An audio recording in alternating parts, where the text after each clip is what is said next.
What's going on, sports card hobby family? It is another day. It is another sports card and collectibles video. We got a little bit of a juicy one today. Oh, would you look at this? Yeah. Upper Deck suing Disney Lorcana, who is owned by Ravensburger.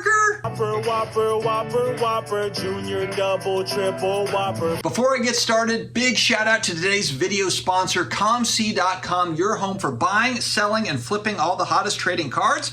Their consignment marketplace now home to over 31 million cards from baseball's biggest stars like Shohei Ohtani, Aaron Judge, and Mookie Betts to Marvel favorites like Spider-Man, Thor, and Captain America. COMC has something for every type of collector, so make sure to visit COMC.com today to build out your collection with your favorite cards. Also, I almost put this video on my other channel, the second channel, Collectibles Dad, because technically we're talking about Disney cards. Collectibles Dad is covering all the other topics related to trading cards, collectibles that are not sports cards, but we got Upper Deck in here. So there's a lot of folks sports card wise that are interested in Upper Deck, so it's hitting the Sports Card Dad channel. All right, so Upper Deck coming out with a haymaker. There's a lawsuit, and I know it's for real when Paul Lesko over at Twitter is talking about it. Upper Deck had a statement. I caught this one on IG. At Upper Deck, we take pride in the creative choices made to design and develop our games, collectibles, and memorabilia. We are suing Ravensburger and a previous Upper Deck game designer who have stolen and copied an original game we developed to repackage and market as Lorcana.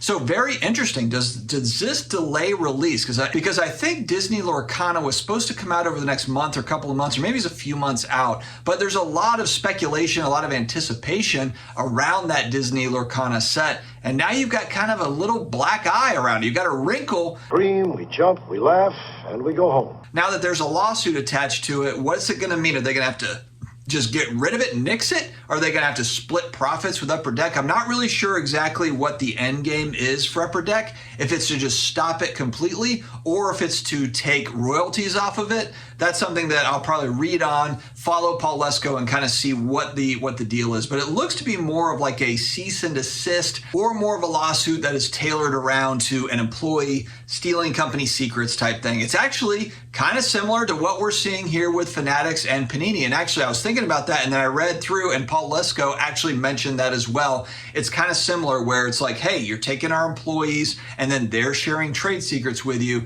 They're not necessarily saying that Disney took the employee, but they are saying that, hey, we created that game at Upper Deck. That is our property. You basically took our idea, you took it over there, and you've created the exact same game or something very similar to it. It's almost kind of like a copyright infringement type thing or whatever. But man, isn't Ravensburger just fun to say? So we will have to watch and see how this thing goes. Obviously, Paul Lesko on Twitter is going to kind of keep going. Every time something is filed, he'll be watching it. We'll be watching this in tandem with the Fanatics Panini stuff. There seems to be there's either a lot of hobby lawsuits or maybe it's just stuff that's coming to the forefront and just happens to be that way now. It probably is stuff that's already been happening and just being reported on more and more. So interesting stuff here. Will Upper Deck win the case? What does it mean for Disney Lorcana? And then the biggest question I think that we're all asking ourselves, Jeff Wilson. You take the card and put it in the sleeve. You take the card and put it in the sleeve.